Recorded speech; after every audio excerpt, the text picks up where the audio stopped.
Today is April 4th, 2023. And this is the 38th episode of the Sports Daily College Basketball Podcast, the second or 29th episode of season 2.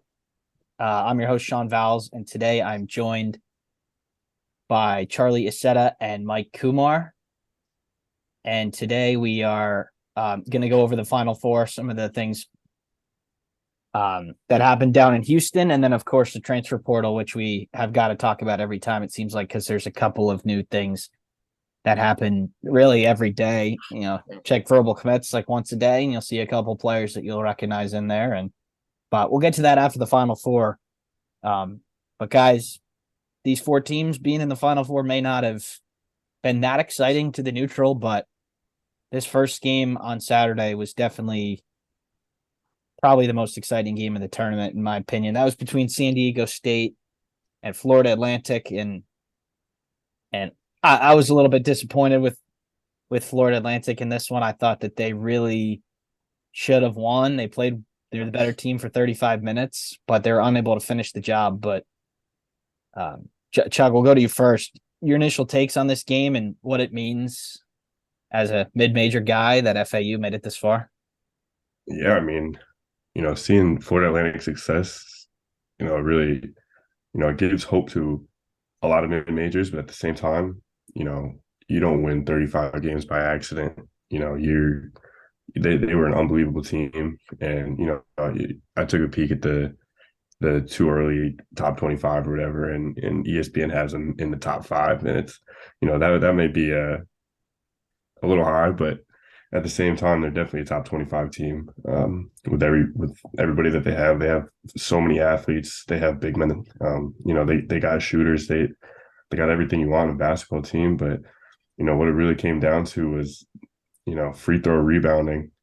Being around a program. It's stressed every single day how the little details win basketball games, and that's what wins championships. And if we give up one free throw rebound, it's not pretty in practice, if I'm being quite honest. And the fact that Florida Atlantic gave up six free throw rebounds in the second half of a Final Four game, it was very frustrating to watch. Rooting for them, and I don't know, it was just frustrating to watch. But I still hats off to them for an unbelievable season. But I think they definitely could have gotten to the national championship game, and I think they should have. But Yeah, Mike, anything to add in this game? I was pretty disappointed in the quality of the game, to be honest. But San Diego State, they finished the job. The story of them this tournament was just getting by, surviving and advancing, and they're able to hit a big time shot. Yeah, and you look at, I think Florida Atlantic, this is the first time that they weren't really able to close in the tournament. You looked at every other single game that they'd played in, and the games were super tight going into the last 4 or 5 minutes, and Florida Atlantic closed super strong. They did it time and time again, and they really failed to do it against SDSU. They only scored 4 points in the last 4 minutes of this game. Certainly that's not closing it out. It was pretty sloppy, a lot of turnovers coming down the stretch for FAU. And I think, like both of y'all said, this was kind of a disappointing run to one of the biggest Cinderella stories in the history of college basketball. We've had 10 seeds make the Final Four before. It's happened. I don't know if we've had a program that was this borderline irrelevant in the history of college basketball make the Final Four. Like VCU made it. That was pretty remarkable. VCU had college basketball history. That was the sport of the school in Richmond.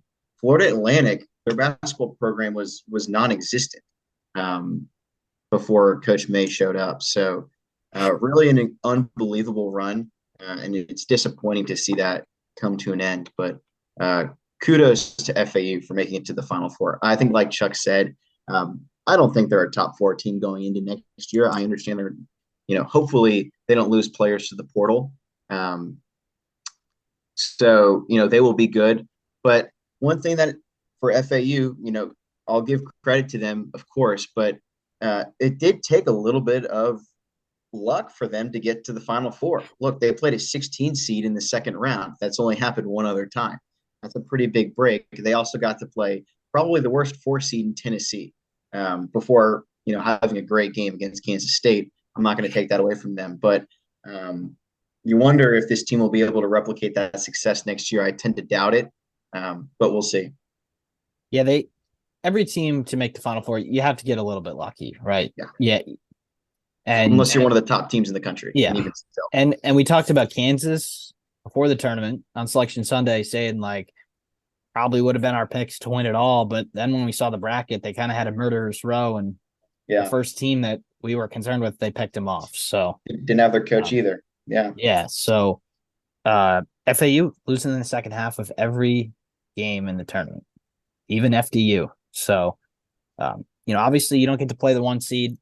Pretty lucky as an 8-9, but they beat the 3 seed. They beat the 4 seed. They played really well in those games. You don't have to play you don't have the toughest possible path, and you play well against the tough teams that you do play. Yeah, you're going to go on a run. And San Diego State too. I think you can talk, they beat Alabama in their tough game, but they beat a 12 seed, they beat a 13 seed, and they beat a 6 seed. Other than that, so they also caught Alabama on maybe their worst performance of the season. Yeah, 329 by a bucket too. But so really, I was disappointed in FAU because I thought they were the better team for 35 minutes. But when you're San Diego State, you're engineered to play in close games. You're gonna, Dutcher's a great coach. There's a reason why they play those types of games, because they win most of the time. But they that's big time for the Mountain West. Obviously San Diego State made it to the national championship game, but it had been a couple of years in that conference since they won an NCAA tournament game. So for a team to make the Final Four, really big for them, especially one that I would say was probably like in the top 25 for most of the year, even though it was at the end of it. They were in the 18 to 25 range for most of the year. So great seasons for both of them.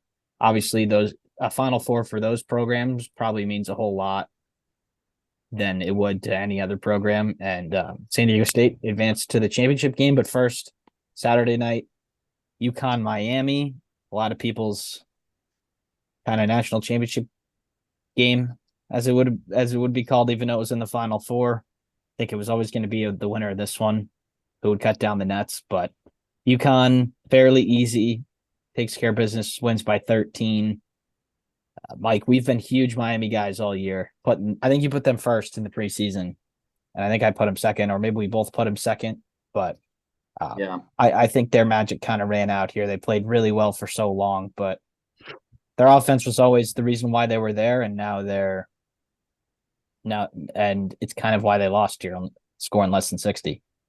Yeah, it really just came down to they didn't get a lot of good looks on offense, and I think both of you and I predicted going into this game, Sean, that as much as we were high on Miami going into the season and making it the Final Four is a huge accomplishment for the Hurricanes. First time that's ever happened in program history.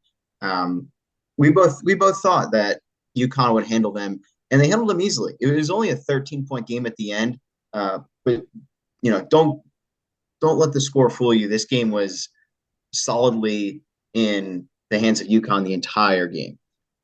But like I said, it really just came down to physical bigs for UConn and the inability for Miami to get a really good quality shot. Same thing that San Diego State struggled with in the championship game. We'll talk about that in a little bit, but still a great season for the Miami Hurricanes.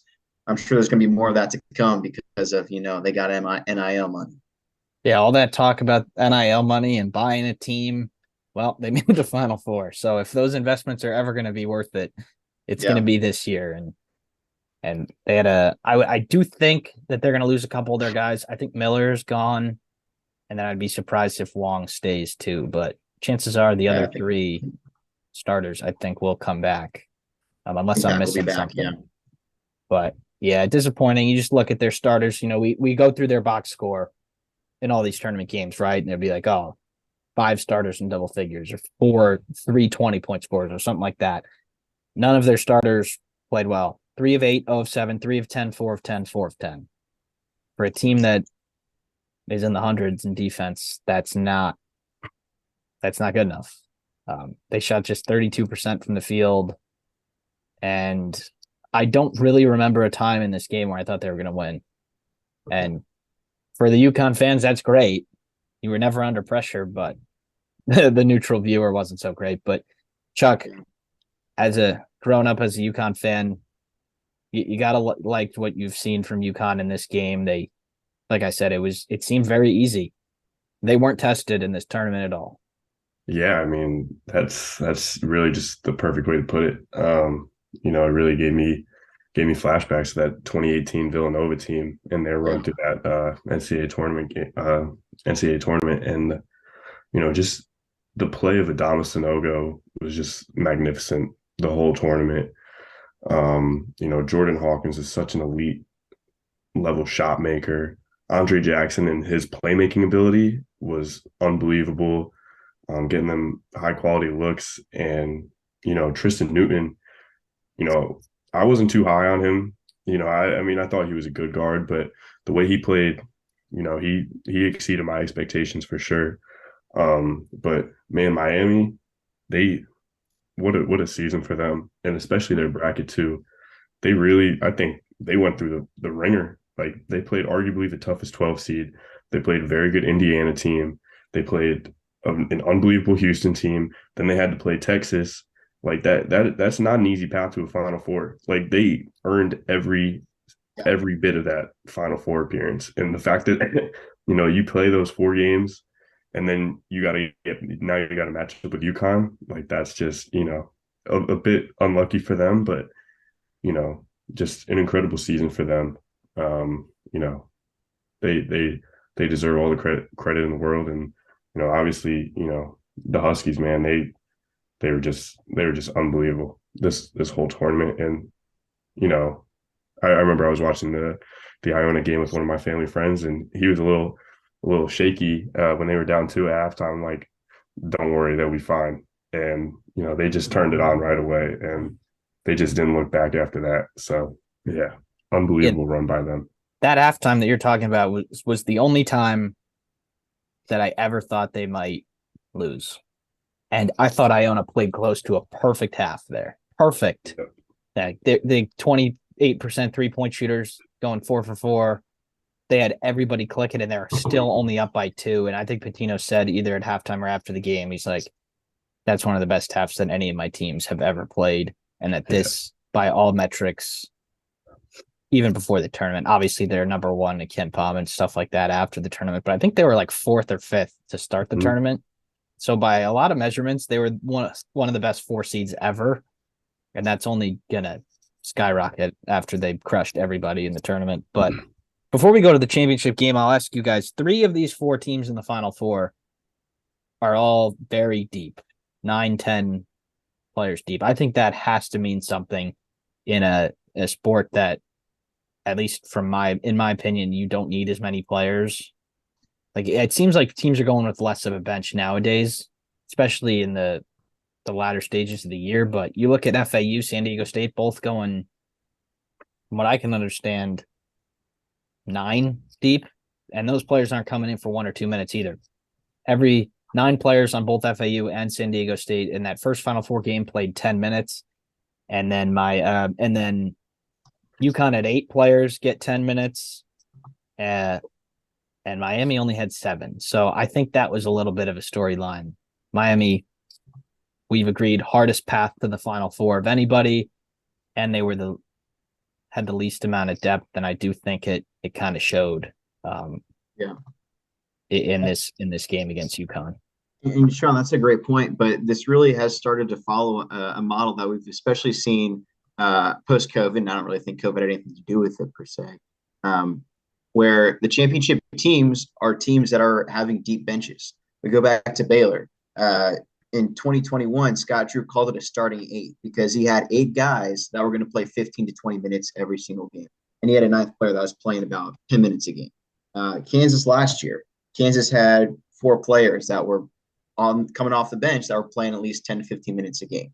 And no exception this year, especially with UConn. I mean, UConn was such a deep bench this year. And as I said earlier, a lot of those guys got really quality playing time when the team was battling COVID in late January, early February. But that really does seem to be a model for success in the new era of college basketball. It's not so much about the one and dones anymore. It's not so much about one or two key star players. I don't remember the last time that a player of the year was Ochai Agbaji player of the year last year. I guess he was, on the top team in the country, but a lot of times in years past, the top player in the country has not been on the national championship team. Yeah, I think it may have been Oscar last year. It was Oscar. Yeah, you're right. And they lost in the first round. Garza. Yeah. It's 2 years in a row where the national player of the year has been bounced in the first round by a New Jersey school. But I think it does say like the good teams, like they have their roles and they have their players, their stars, but they have plenty of people who are capable of it. And Sanogo is a great player, like Chuck said, Sanogo, player of the tournament easily. But if you're the other team or you're a fan of the other team, I don't think like when he's subbing out, I don't think you're like, oh, like great, Sanogo's out. Like awesome, we got to take advantage. Like Klingen's as good or better defensively. They're like 0 for 6 on their first 6 layups. And that was all because of Klingen. And that's why I think that Uconn was so good, because you had no break when Sanogo was off the floor. And, you see a lot of times Indiana Purdue, when Edey would go out, Trace would go out. When Trace would go out, Edey would go out. You have if you have one big guy, like Miami does, and Omier, he's not like getting a break when Sanogo goes off. So then when Sanogo's been sitting down for 5 or 6 minutes of actual time, he goes back in for Klingen. Omier's been battling it out that entire time. So Sanogo, I think he's probably going to go pro. And Klingen, just a freshman next year. I'm really curious to see what he does with a bigger role, because he's not playing a whole lot of minutes, and his stats don't really scream out elite player to you. 7 points, 5.5 rebounds, but he only averaged 13 minutes a game. So you double that, and he's going to be having a double more times than not. But I will turn the page to the national championship, and kind of like the Final Four game, Uconn were never in trouble.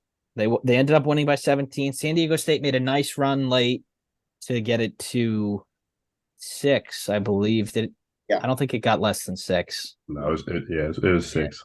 And San Diego State used up so much energy just to get it to 6. And I was watching it, and I just thought, like, does San Diego State have another year to get to close this lead? And they didn't. Hawkins, he had a humongous 3 to get it back to 9, I believe. And that was it for me. But Chuck, same story for UConn in this one. San Diego State, while they do have a lot of depth, they just didn't have the athletes, I think, to get open shots, because they struggled.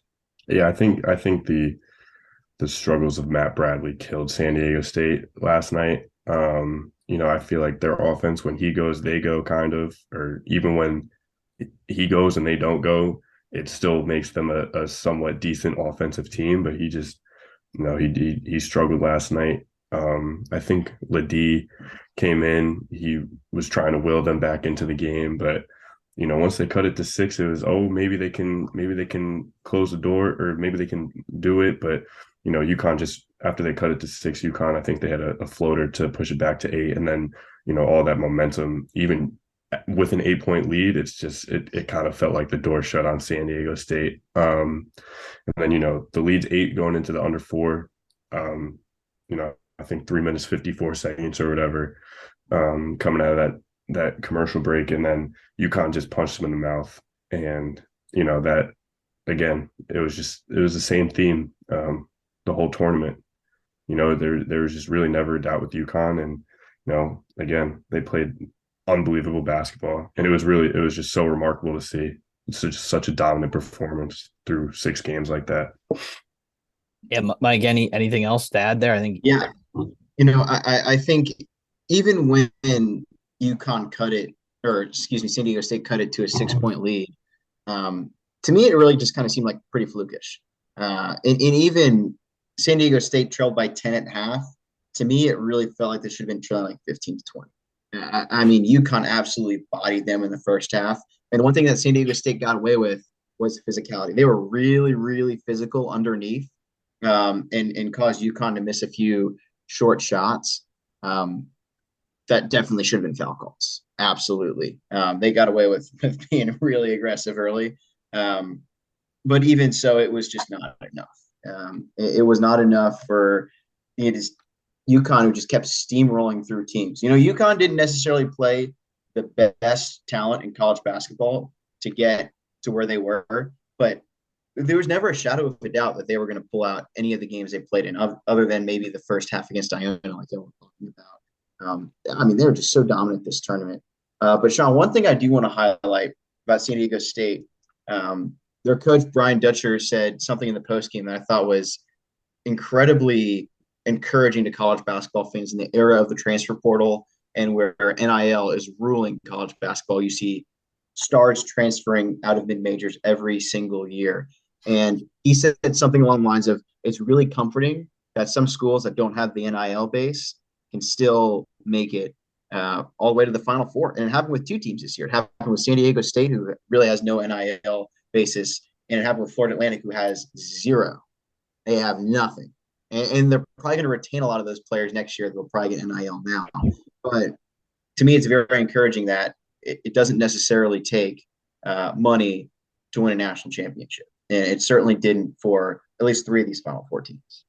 Yeah, and you had the we talked about Miami. You had the really the two ends of the spectrum. I don't think anybody has more than Miami. Yeah. Not just basketball, but any sport. Maybe some of the higher level college football players, but other than 10 or 15 of those, Miami's where it's at for NIL. And then you have FAU with nothing, like you said. And if you're an athletic director and your coach comes to you and says, like, hey, we need more NIL, look at what Miami's doing, he's just going to, or she's just going to turn around and say, look at FAU. Like, you're not going to, you don't need that. But I do think San Diego State is Mountain West, kind of like a mid-major plus league. San Diego State makes the tournament most years, but like we've said, they haven't been to the round of 32 even in 5 or 6 years. So, they did. Brian Dutcher, phenomenal coach. Joe Mead's not on with us today, but he would be fully tooting his own horn about San Diego State being in the spot that they're at right now. But yeah, good job from San Diego State. I think obviously you have to get lucky to get to the national championship. UConn didn't play the toughest teams, but they absolutely destroyed every team they played. So really, what more of that can you do? So, national championships over. UConn, their 5th title in the last 20 years. And the debate that I think a lot of people are having about UConn is are they a blue blood? People's definition of that term is different, but I can't see why not at this point.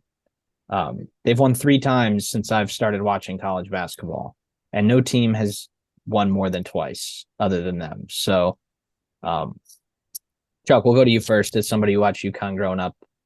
I think I know what you're going to say, but UConn's a blue blood, right? I mean, absolutely. I just like even being from Connecticut and growing up watching UConn basketball, I just think they've won the most championships since 1999, the most championships in this century, or in the 2000s. Like it's like what they're doing is remarkable, and especially where they were as a program too. I think in like 1997 or something, they hadn't even reached a Final Four. I saw this on Twitter today. I think it was like UMass reached a Final Four before UConn, and to see since then how UConn has just become this dominant basketball program, it's just I mean there's no question in my mind. They're a blue blood. 5 championships in the past however many years, 25, 24 years. 24 years.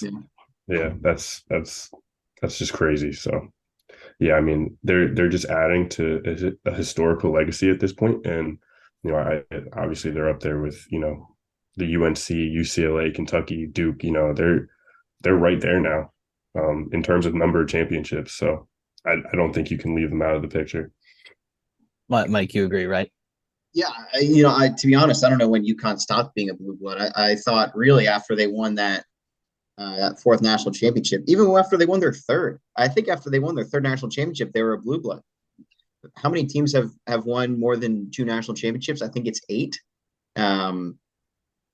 So really after then they were, and then they won a fourth in 2014. I understand they struggled for several years before their success winning the championship this year, but by no means did it cross my mind that they weren't a blue blood. They absolutely are, and they have been for years now.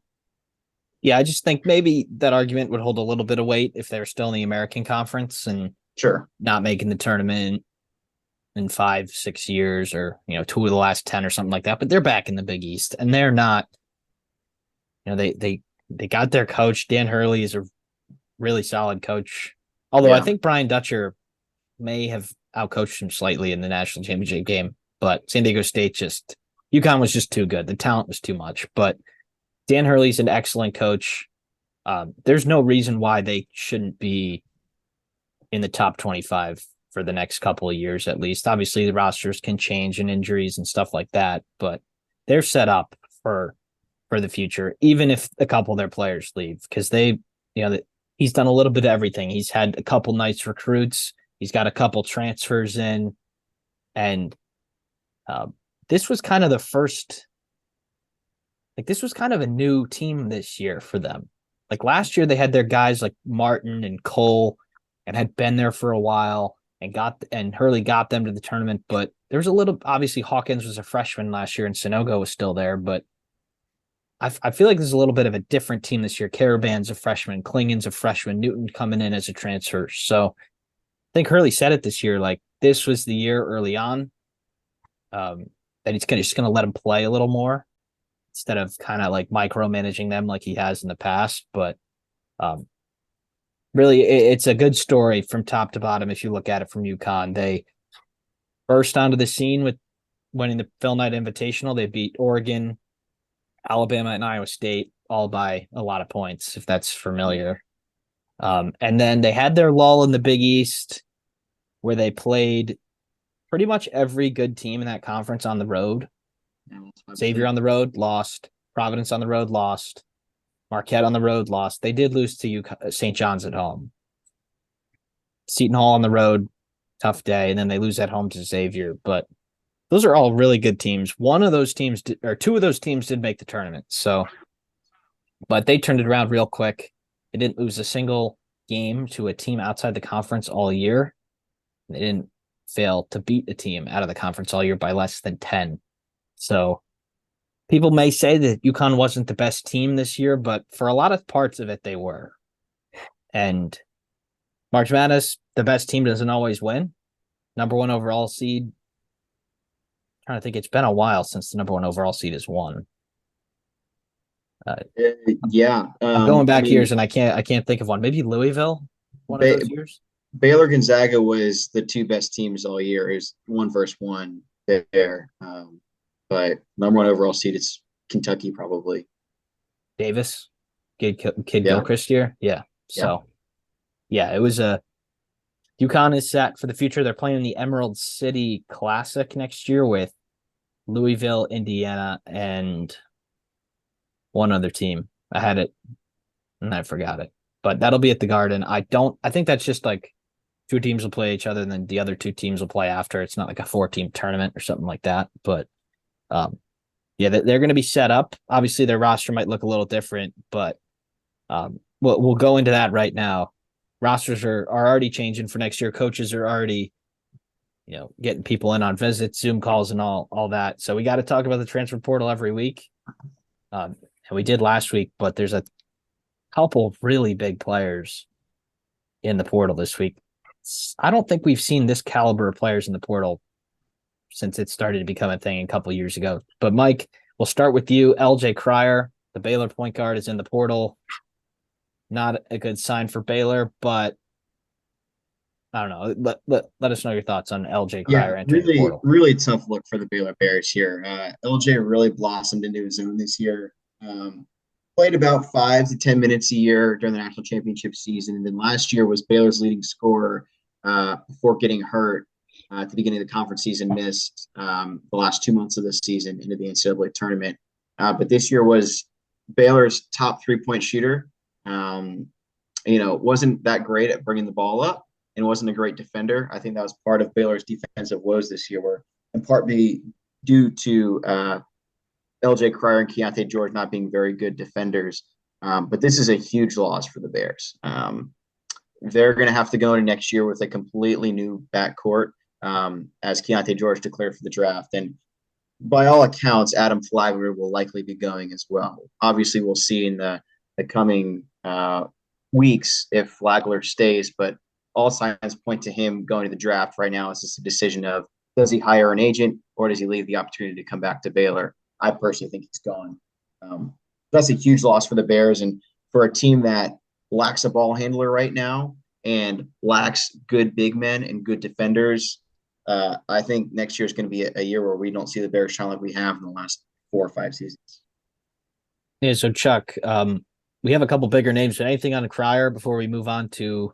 I mean, Cryer's a great player, but there's some that are even bigger. They're better Yeah. players in portal for sure.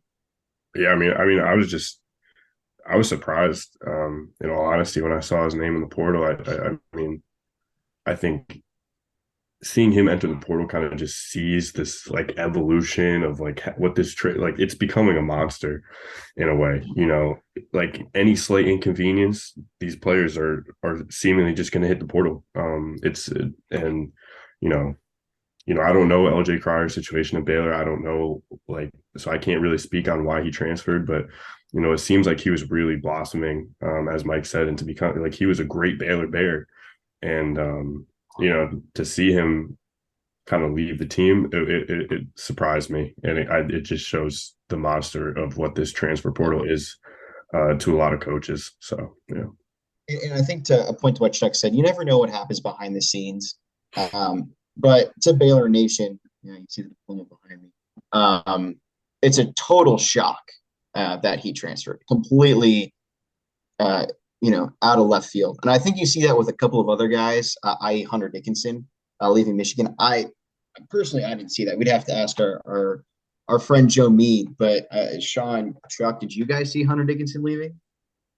I thought it was really interesting because he does the Barstool Roundball podcast, and they kind of they're like, oh, like, what are you gonna do next? Are you gonna go to the draft? Are you gonna transfer? And he didn't directly say no to that. So I'm like, I didn't actually believe it, but there were little signs there that he might transfer again. Like Chuck said, you don't know the reasons why. It seemed like him and Juwan got along, but with Buffkin going pro and Howard going pro, things are not looking so great in Ann Arbor.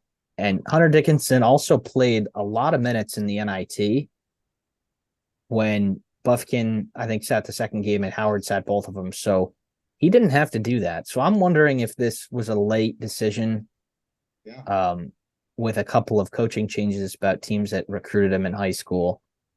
But after I saw that, I thought there might be a possibility, but he's the type of player that you can make the tournament with just him and a couple of other solid players, not even great players. So, I didn't see it coming.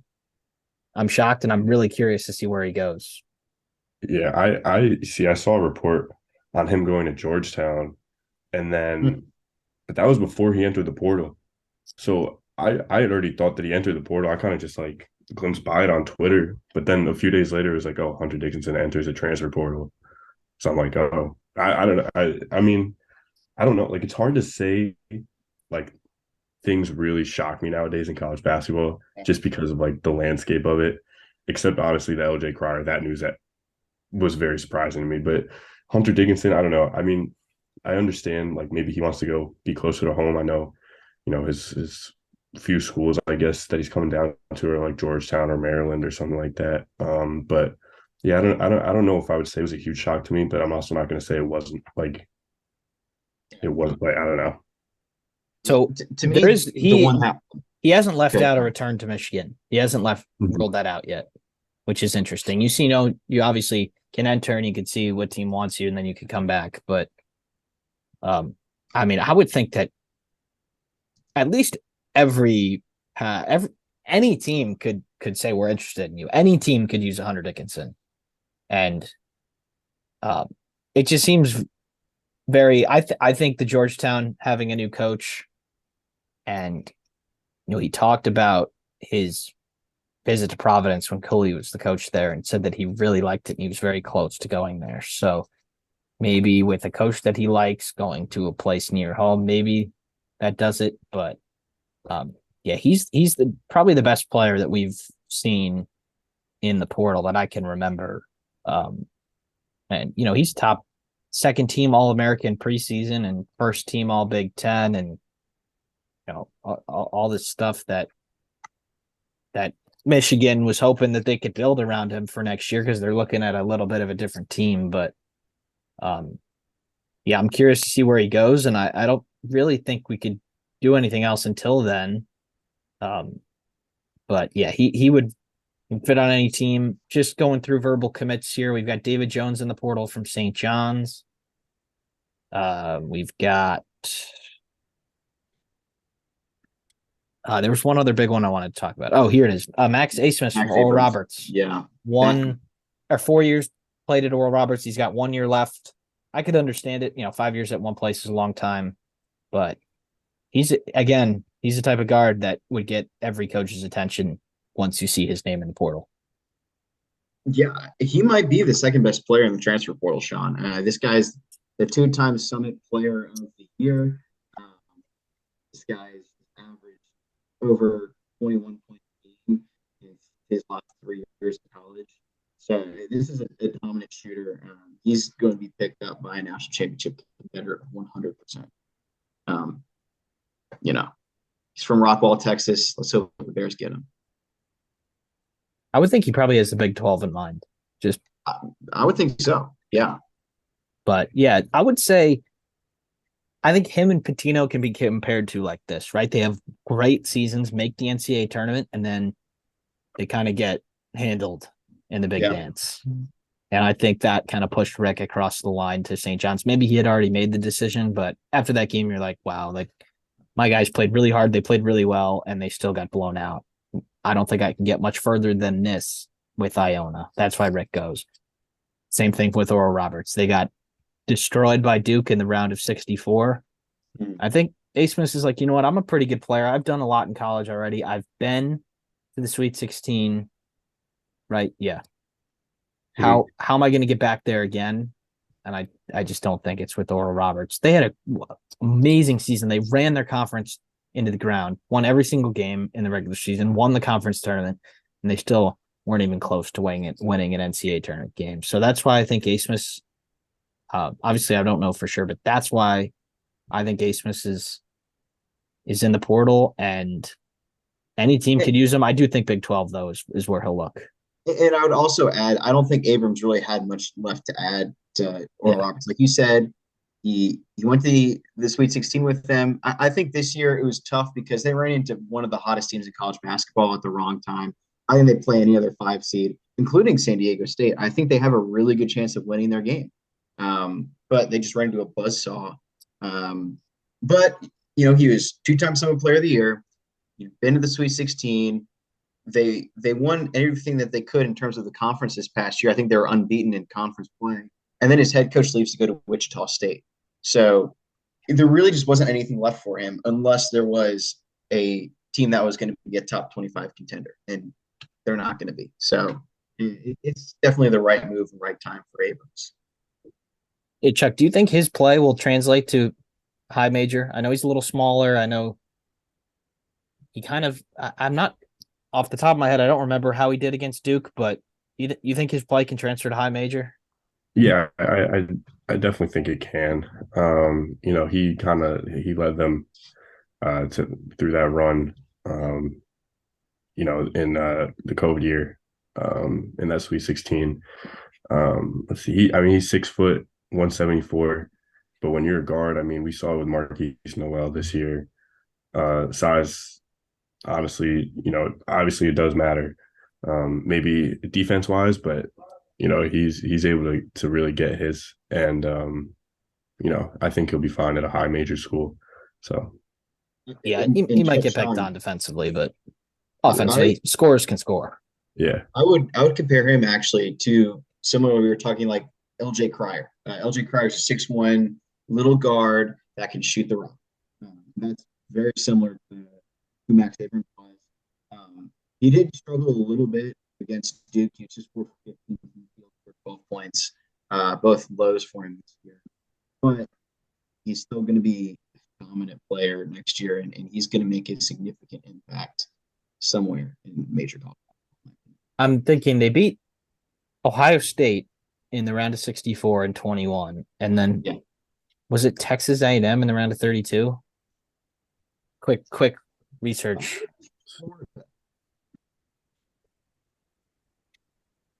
Quick research.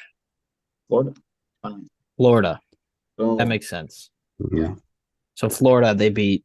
Yeah. Yeah, I remember that game. They were, I think, came back late, but yeah, they, he did lead his team in scoring, like you said, with his 12 points. They only scored 51, so he's not going to be scoring 30. And if he got to play against that sort of talent every day, I think he probably figures it out after a couple games. But we've got his tournament run that 2020, 2021, he had 29, 26, and 25 in 3 games, and he shot pretty efficiently too. So, and they only lost by 2 in the Sweet 16 Arkansas too. So, I actually had that game in the bag and Trip come down the stretch. Yeah.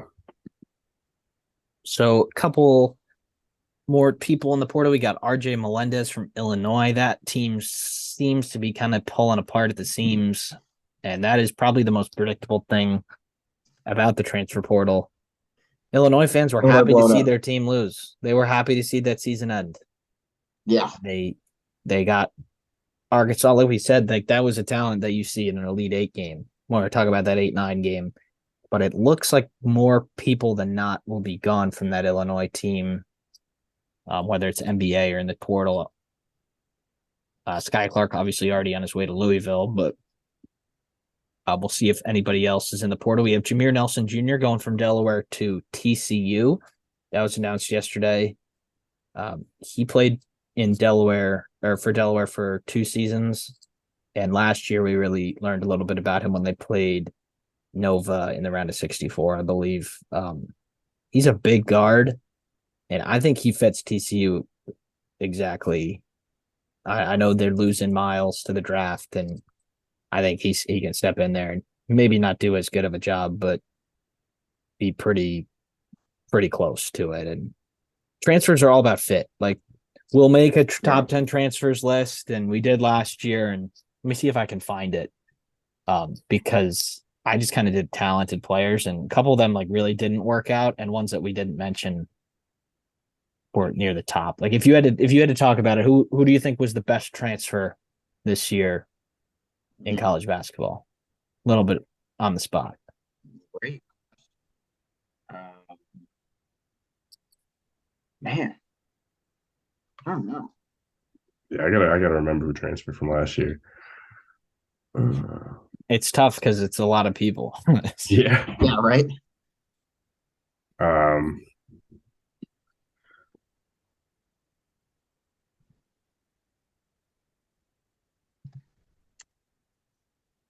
I'll tell you, probably my biggest surprise in the way that he played had to be from Illinois, Dane Danger, kind of transferred from Baylor, never played for the Bears, and then all of a sudden became a key player for Illinois. And he looks like all of a sudden he has NBA potential.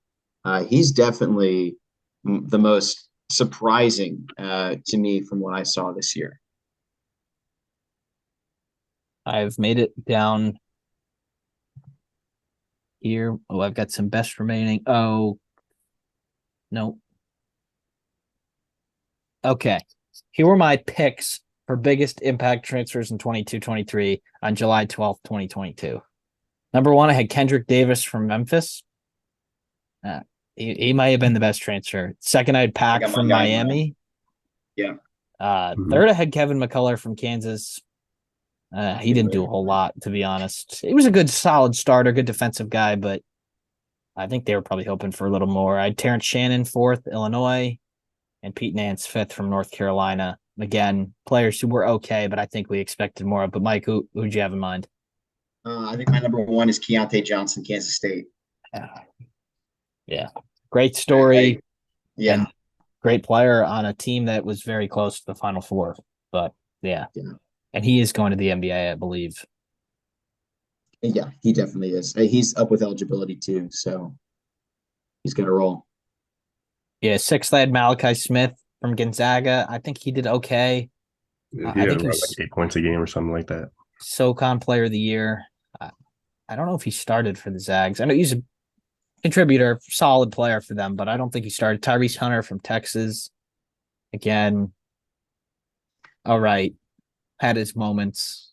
Also had his times where he shot his team out of the game. Janai Broom, I had eighth from Auburn.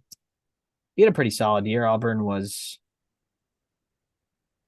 round of 64. Or did they win their first round game? They beat Iowa. So round of 32. So and then Antonio Reeves from Kentucky ninth. Pretty solid year for the Wildcats. And then I had Casey and Defo 10th for Seton Hall. Didn't do a whole lot. So yeah. Any more come to mind, Mike? I Trying to think you think. said Nigel Pack, Sean. That was Yeah. a big one. He clearly played such a crucial role for Miami. Um, I think you know, one I, that wasn't this year, but Pickett from Penn State comes to mind. He was a big time transfer. Obviously, he huge. played the MAC for Iona with Donald Carey from Maryland at the same time. And that Siena team would have been a 12 seed or 13 seed probably in the year where there was no NCAA tournament. But Pickett, I mean, that I think you can maybe any of those Penn State players, Funk or the guy who kept hitting the buzzer beaters, Cameron Winter. But yeah, a couple of those guys come to mind.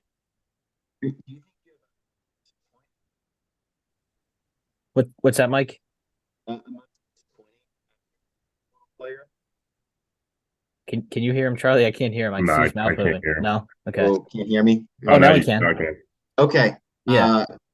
Best, or sorry, biggest bust from the transfer portal. Hmm. I got a couple names in mind. One comes to mind, Mike, that you might not like the answer to, but I think Matt Meyer Yeah, could be in I that agree. category. I mean, he wasn't terrible. He had a lot of good games, but He's going to be a story this year, though. I do think Illinois expected him to be a lot better Yeah. than he was. I'm going to say an Illinois transfer now. Andre Curbelo went to St. John's. He was supposed to be a big time guard, played 20 plus minutes per game his freshman sophomore year with Illinois. We thought he was for sure going to be one of the top players in the Big East, and he really flopped this year. And he might be on the door out for Patino too. Yeah, I think We'll he see. is in the portal. Yeah, he's He's going. back in. Yeah, I think he's going to have to apply for a waiver to play right away too, because obviously he transferred Yeah. once. I know they do give him out a lot when you have coaching They'll changes, probably get it. Yeah. but Chuck, any complete transfer busts come to mind? Not in particular. One that we were pretty familiar with in the 2021-2022 season, Jowie Tuca, MAC Rookie of the Year. He had like 18 points a game or something like that. He was just ridiculous. And then he goes to Wake Forest and then just does not play. I think he might have been kind of plagued with injuries, but even though then I don't think he would have played. And also another for the last segment, just to add one transfer. I don't know if you guys talked about him when I was gone. Tyree Appleby was unbelievable this year. 19-6 and 4 on, pretty good shooting. He was, I think, he might not have had the biggest impact, but he was a great transfer from Florida for them. So yeah, it really was a shame that Wake Forest wasn't better because he had that guard type ability to just take over a game late. And he would have 6 points with like 10 minutes left and end up with 20 just by making layups and free throws. It was crazy.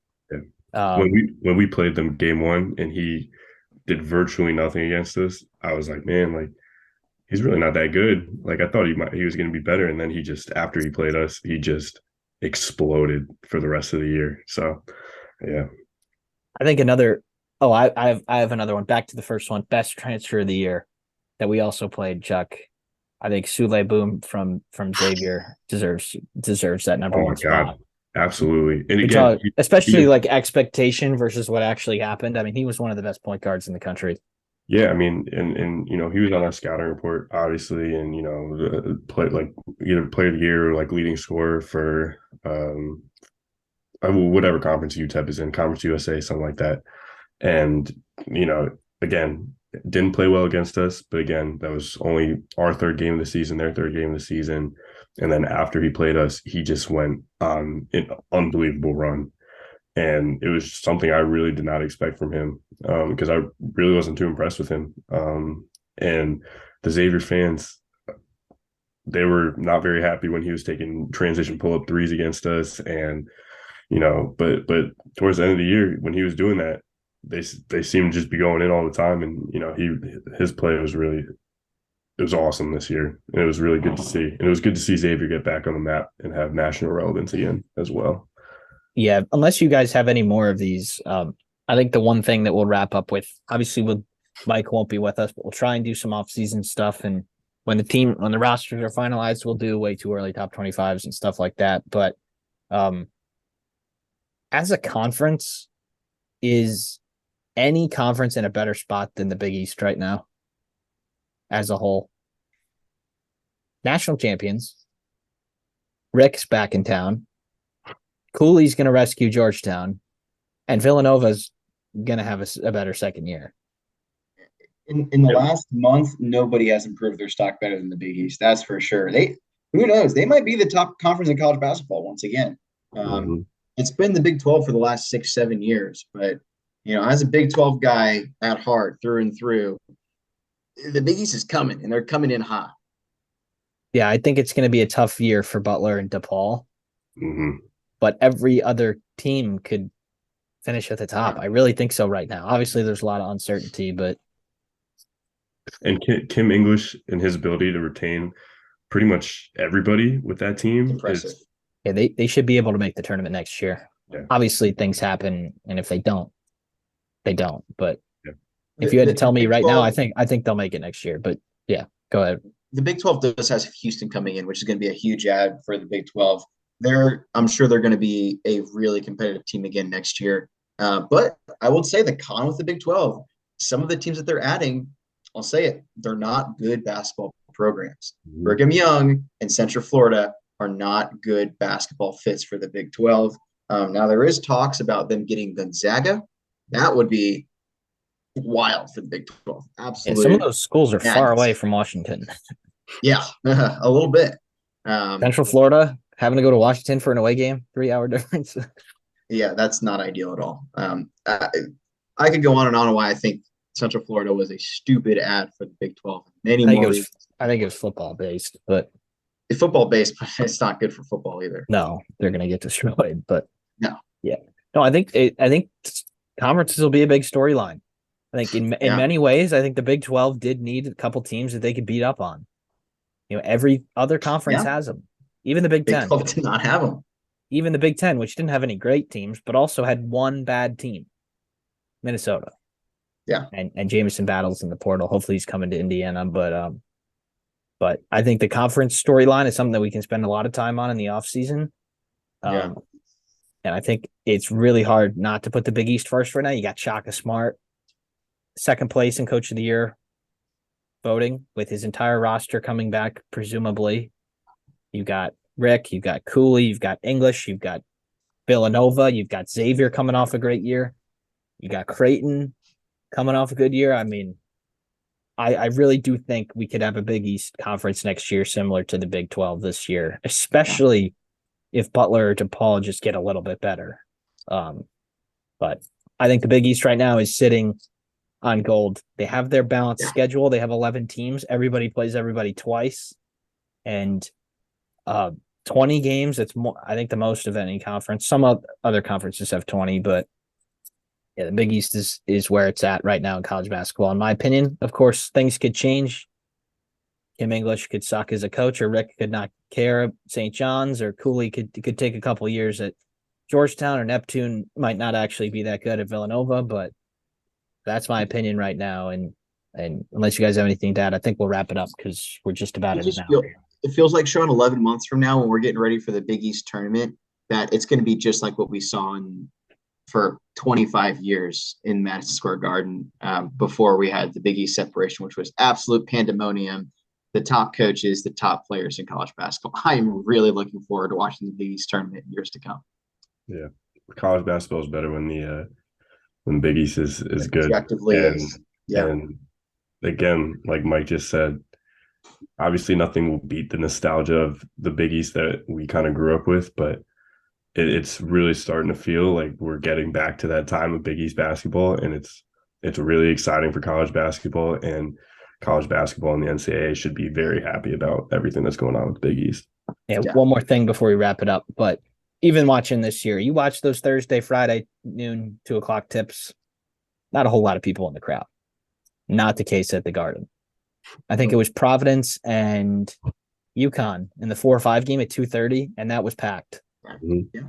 And that doesn't happen in any other conference. Maybe if our podcast takes off, we can get media passes for the Big East tournament, but who knows?